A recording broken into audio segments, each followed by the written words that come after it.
Amén. Bueno, hermanos, tenemos un punto muy importante acá para tratar. Se llaman los puntos prácticos en cuanto al pastoreo. Uno de los elementos vitales para el avance del Señor, hermanos, es el pastoreo. Y si ustedes pueden pensar de repente, pero yo no sé pastorear. Cualquiera de ustedes, en cualquier momento, bueno, a la edad que ya tienen, podrían llegar a ser padres, ¿no es cierto? La pregunta es, ¿usted sabe ser padre? Usted me puede decir, no sé, pero tenga un hijo y se va a dar cuenta que va a empezar a ejercitarse de tal manera que va a llegar a ser un buen padre o madre, ¿no? Entonces el pastoreo también es un proceso que el Señor nos guía para poder aprenderlo, ¿no? Entonces, dentro de estos puntos prácticos, vamos a tocar 3 temas. Una palabra adicional tocante a la edificación del cuerpo de Cristo, por un lado. Por otro lado, necesitamos pastorear a otros en nuestra vida diaria. Y vamos a ver por qué necesitamos. Porque usted dirá, bueno, pero yo estoy bien, estoy siguiendo al Señor, estoy aquí, estoy allá. ¿Y qué pasa con los demás? Si un miembro de mi cuerpo dijera eso, no entendería lo que es el cuerpo. Entonces, a eso tiene que ver este segundo punto. Necesitamos pastorear a otros en nuestra vida diaria. Y el tercero es un poco largo, vamos a tratar de hacerlo lo más rápido posible, pero los 15 puntos prácticos en cuanto al pastoreo. Vamos por el primero. El primer punto es una palabra adicional, dice tocante a la edificación del cuerpo de Cristo. Si hemos de ser edificados, debemos tomar medidas en cuanto a nuestras peculiaridades. La pregunta que yo me hice, tal vez usted se la haga. ¿Y a qué se refiere con peculiaridades? ¿No? Si usted mira la definición en el diccionario, dice características propias de una persona. Puede ser una persona risueña, una persona tímida, una persona que no expresa lo que siente, otro que le gusta hablar un montón y no deja hablar a nadie, ¿no? ¿Conoce gente así? Todas esas cosas son peculiaridades. Entonces, si hemos de ser edificados, debemos tomar medidas sobre todas esas cosas. Lo primordial, hermanos, en el servicio de la iglesia es la edificación. Un edificio no solo es una recopilación de materiales, ya que la verdadera naturaleza del edificio se muestra en Efesios 4:16, donde dice que todo el cuerpo bien unido y entrelazado. Seguimos. En un edificio, hermanos, todos los materiales finalmente pierden su propia identidad. De repente usted mira los ladrillos que están puestos para hacer esa edificación. Tal vez le pueda poner hasta nombre, ¿no es cierto? Acá ladrillo, pero una vez que la edificación se empieza a realizar, dígame dónde está el ladrillo 1, el ladrillo 2, el ladrillo 3. Perdieron la identidad, ¿no? Entonces, cada pieza del edificio, lo mismo que en el cuerpo de Cristo, pierde sus características peculiares y todas las piezas llegan a ser iguales. Es más, en un edificio, hermanos, usted ve departamentos, por un lado. Están todos divididos en departamentos. Si fuera un edificio de departamentos, si es de oficina, bueno. Y dentro del departamento hay habitaciones. Entonces, en cada una de ellas van puestas las cosas de acuerdo al orden. Entonces, un edificio también tiene una administración. Y esa administración, en el caso del cuerpo de Cristo, está llevada por la cabeza, que es Cristo mismo, ¿no? Adelante. Entonces, ser edificados equivale a tomar medidas en cuanto a esas peculiaridades. Oh, Señor, para ser libres de ellas. Y cualquiera de estas peculiaridades que tengamos realmente deben ser eliminadas. Si yo me doy cuenta que oro más que los demás y no dejo y les quito tiempo a los demás para orar, entonces tengo que ir al Señor y decirle, Señor, ayúdame. Esto no va a favor del cuerpo, va en contra. ¿No es cierto? Si yo me tomo más tiempo en dar una porción que la que los demás hermanos puedan tomarse, entonces yo debo menguar. ¿Para qué? Para que todos, de una manera, como dice Efesios 4:16, todo el cuerpo bien unido y entrelazado. Entonces, de esa manera, ser edificados equivale a permitir que esas peculiaridades que nos hacen, que marcan diferencias, sean completamente eliminadas, para que haya armonía, y eso conduce a la paz. Y la edificación se produce de una manera espontánea, hermanos. Vamos al siguiente punto. El punto 2. Otro punto 1, perdón. Punto 1, la parte 2. Guardar el orden apropiado en el cuerpo bajo la autoridad de Cristo como cabeza. Un poco lo narraba recién, la administración en un edificio la lleva alguien. En el caso de la iglesia es Cristo, ¿no? Efesios 1:10, el apóstol nos dice que en Cristo se han reunido bajo una cabeza todas las cosas, es decir, la administración la tiene el Señor. Entonces, en la creación efectuada por Dios existía un orden.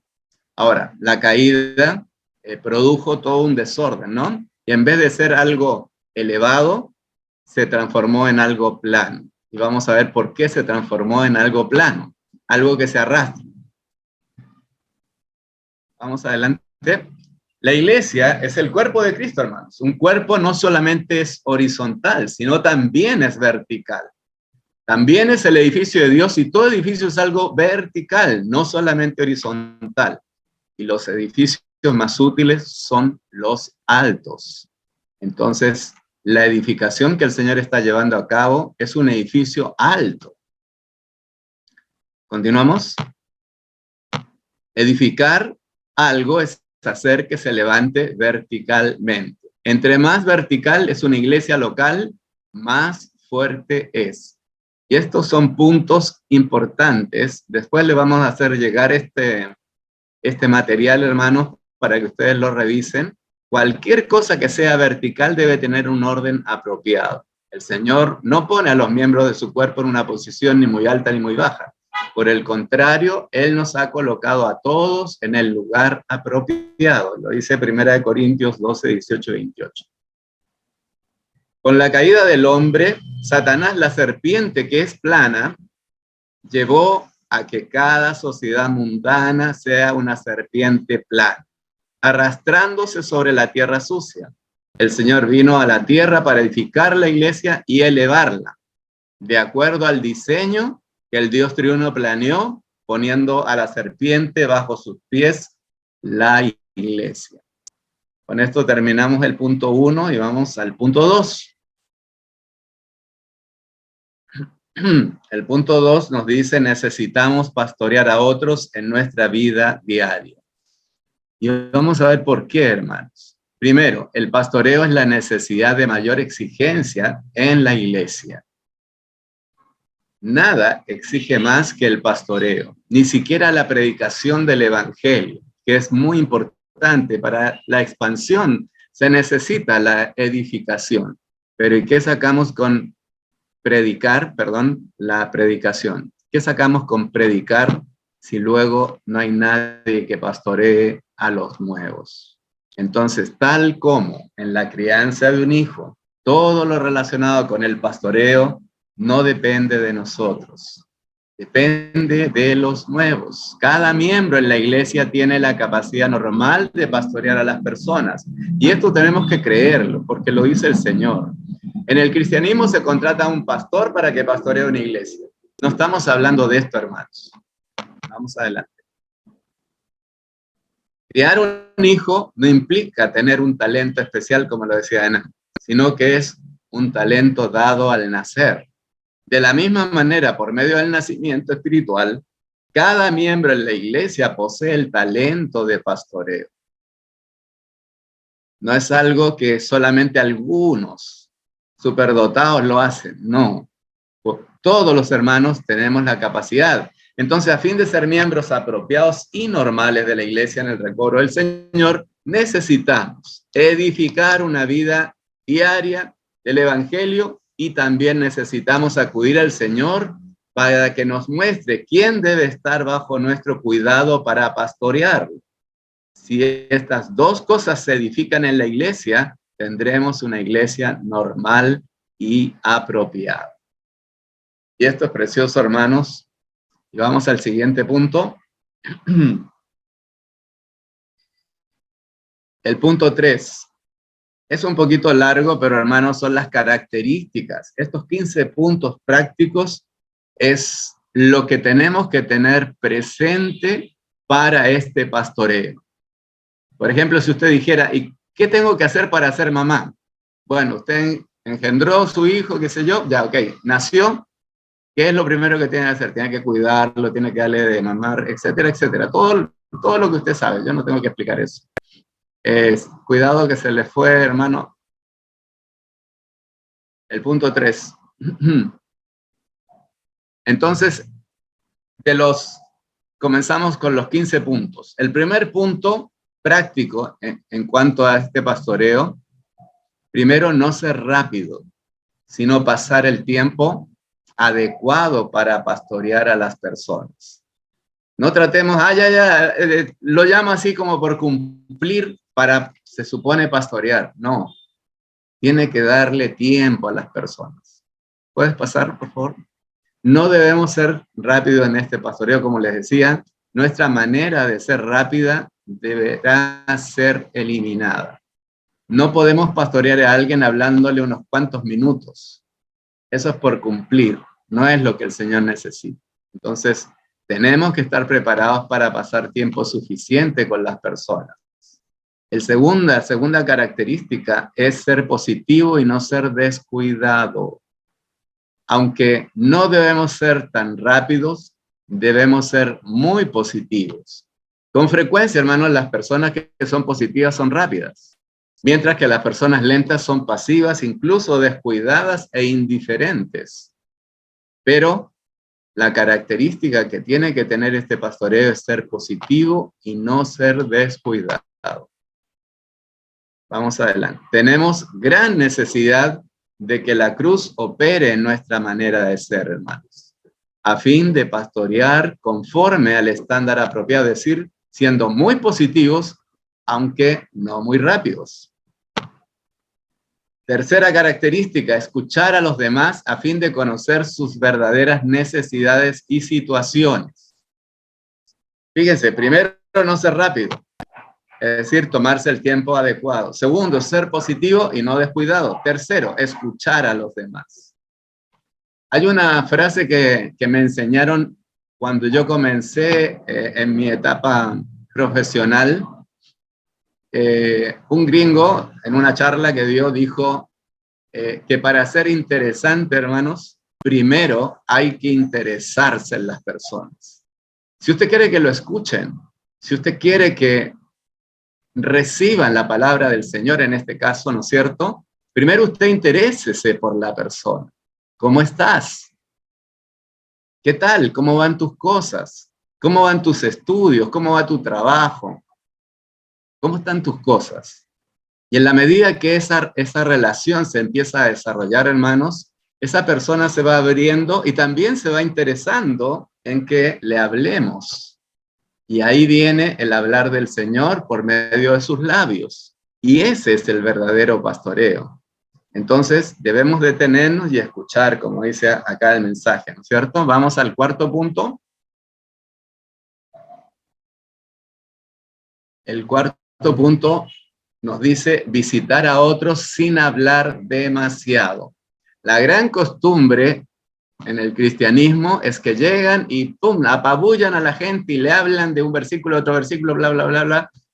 La persona ya no le quedan ganas de decir nada, pues.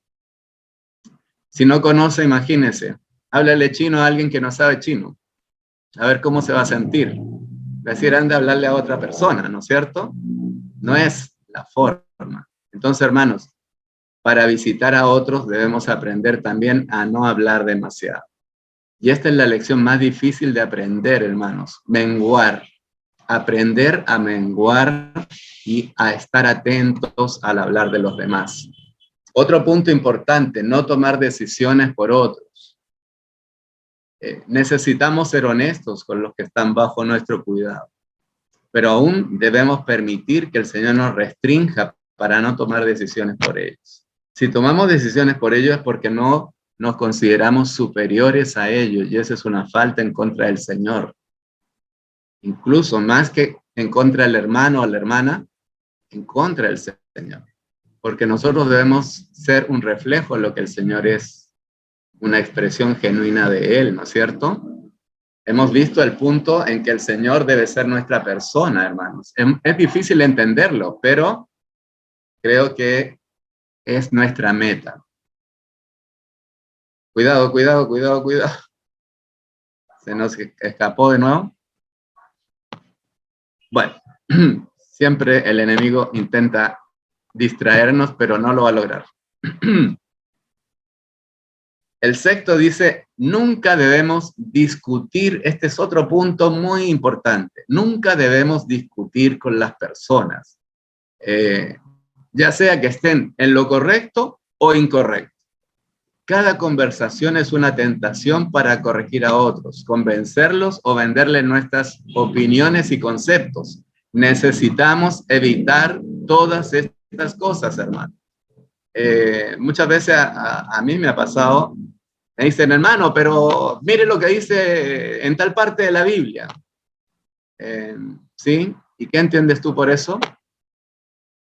Fíjense que cuando usted responde con una pregunta, la persona que está tratando de manipularlo o de hacer de entrar en conflicto, entra él en conflicto consigo mismo.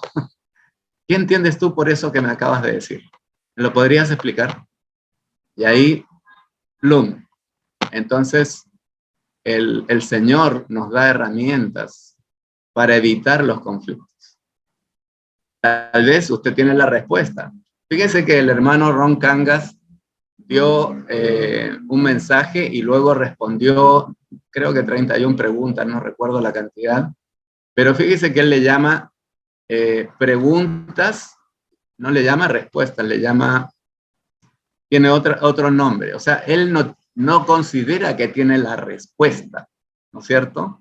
Es su sentir, es su apreciación, y un poco ese es el sentir que tenemos que tener, hermano. No tenemos la respuesta exacta. Solo la tiene el Señor. El 7, no dar conocimiento en vano. Esto también es muy importante. Quizás la gente nos haga preguntas acerca de muchos temas, pero debemos aprender a ejercitar nuestro espíritu para discernir la intención de tales preguntas. Si discernimos de la manera apropiada, nos daremos cuenta de que las preguntas son vanas. Les quiero dejar esto para que lo mediten. A un bebé, usted le enseña, le da poquitas cosas, ¿no es cierto? Como la comida. A un adolescente es un poco más, a un joven ya es más. Entonces, depende también de eso. No se le puede dar más allá de lo que está en condiciones de recibir, ¿no? Entonces, no debemos caer en el juego del enemigo. A veces esos conocimientos después les sirven a estas personas para ir a entrar en conflicto con otros que se encontró con, que no sé, pues está en una denominación, etcétera, ¿no? ¿Y para qué lo usan? Para entrar en conflicto y demostrar que ellos saben. Entonces, cuidado, no alimentemos el yo. Eso es no dar conocimiento en vano. Punto 8. El punto 8 dice, no involucrarnos en ninguna conversación negativa. Esto es muy importante, hermanos. No debemos ser parte de ninguna conversación negativa ni contestar preguntas relacionadas a asuntos negativos. Debemos estar en otra esfera, en otro reino. Nos vienen a decir, pero el hermano, el anciano, no sé qué y no sé cuánto, hermano, usted déjelo ahí nomás. ¿Te parece que oremos? Fíjese que esa respuesta es muy importante. Es que el hermano me dijo tal cosa, está equivocado. ¿Te parece que oremos? Fíjese, una respuesta muy simple, pero lo está conduciendo al lugar donde tenemos que estar, al reino del Señor, a la esfera del Espíritu, ¿no? El noveno punto es ser honestos y no diplomáticos. O sea, para quedar bien. Ser honestos es diferente a ser diplomáticos. Contestando honestamente sí o no. Si la situación no nos permite contestar sí o no, entonces debemos decir, no sé. Si aprendemos todas esas lecciones, podremos cuidar a otros, hermano. Fíjense, estos 9 puntos ya nos llevan a estar en capacidad de cuidar a otros. ¿Y de qué nos hablan los 9 puntos? Para resumirlos, de medirnos en lo que le demos a los demás. De nosotros someternos al Señor y cuidarnos de no expresar lo que nosotros somos, sabemos o queremos demostrar. Estos 9 puntos nos permiten, pero hay 6 puntos adicionales, porque esto no queda acá. El punto 10 es ministrar vida a otros. El pastoreo fundamentalmente consiste en esto. Lo más importante es que debemos aprender a ministrar vida a otros. Pero para ministrar algo necesito tenerlo. Para yo llevarle, no sé, a los hermanos de Colombia, llevarle el café peruano, necesito comprarlo. Si no lo tengo, ¿de dónde? ¿No es cierto? Y no es necesario que me digan que el café de allá es mejor que el café de acá, ¿no? No, hay que probarlos. Es un ejemplo nada más, hermanos. Si tenemos vida, no habrá necesidad de que nos propongamos ministrar vida a los demás, ya que la vida, al abrirnos, se ministra sola a ellos, hermanos. El punto siguiente dice que cuando visitamos a las personas para cuidarlas, el principio apropiado es, como decíamos, ministrarles vida. Punto 11, tomar la delantera para introducir a otros en una vida de oración. Otro punto crucial, hermano. Ya estamos entrando en una etapa en que llevamos a quien estamos pastoreando por el camino para que él también o ella pueda pastorear a otros. Le estamos apoyando en la gestión esa. Fíjese que el Señor nos decía, y lo hemos visto en mensajes anteriores, que debemos dar fruto y que ese fruto permanezca, ¿no? Pero que además dé más fruto, o sea, el fruto debe dar fruto también. Entonces, este pastoreo no termina en que pastoreo al hermano Felipe, por ejemplo, y punto. No, el hermano Felipe tiene que pastorear a la hermana, por ejemplo, Linda, y así sucesivamente, o sea, por decir nombres que estoy mirando acá en la pantalla, ¿no? Entonces necesitamos orar con otros y ayudarlos a orar. Hoy día he escuchado un mensaje que decía el por qué el Señor no avanza más rápido en su recobro y regresa más pronto. Y el gran problema, decía el hermano, es la falta de oración. La falta, ¿cuánto oramos nosotros de manera íntima con el Señor? ¿Cuánto tiempo oramos? ¿Y quién de nosotros tiene un compañero de oración? Y yo ahí también decía, me falta más tiempo. Entonces necesitamos ese tiempo. Y si tengo esta persona que estoy pastoreando, fíjense el tiempo precioso que podemos tener orando.